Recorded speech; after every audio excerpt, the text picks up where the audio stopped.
What obstacles do you face in your life today? Relationships, technology, skill levels, knowledge. How do you approach them?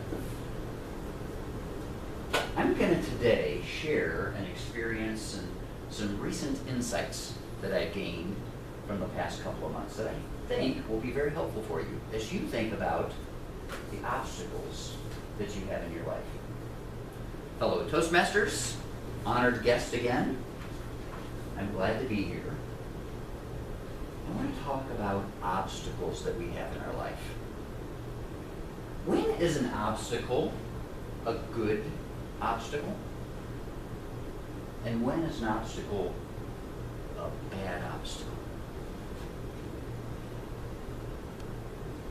As I think through obstacles and what a good obstacle may be, is when it allows us to grow, to learn, to overcome something that we haven't been able to overcome in the past, or maybe never even tried.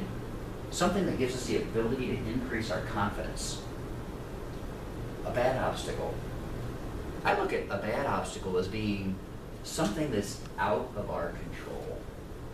An analogy that comes to my mind is I leave plenty early to get to a meeting in advance to be prepared. And there's a train that comes across the tracks. And it's an extra long train. That's an obstacle. It probably is a bad obstacle. I want to share with you that over the last few months, I've spent over 50 hours on an American Ninja Warrior course, following my daughter Michelle as she's competed across the country in St. Louis and in Las Vegas. And I've observed the mindset of the ninjas relative to obstacles. I personally have also recently been bitten and have competed on a Ninja Warrior course this past Saturday. I ran the course, everybody was done. My daughter says, "Has everybody run? Has everybody run?" There were like 80 competitors there here in St. Louis, here in Columbus rather. And my wife says, "I haven't run," and she was never gonna run. And my daughter asked her, she goes, "You gonna run, Mom?" She goes, "No, but your dad might." Because recently, I've been talking about the possibility of a 3-year plan to submit a video to compete on American Ninja Warrior as a daughter-father pair. So I went ahead and I ran that course. The first round, and I don't know if you're familiar with the course at all, but there are quad steps that you have to jump across. I lasted 1.723 seconds on the course. I hit that first step, I hit that second step, and I was down. The group was behind me, they were supporting, so my daughter says, "Dad, you want to go again?" Nobody gets a second chance. So my wife yells out, "Nepotism, the daughter's letting the father go again." So they let me go again.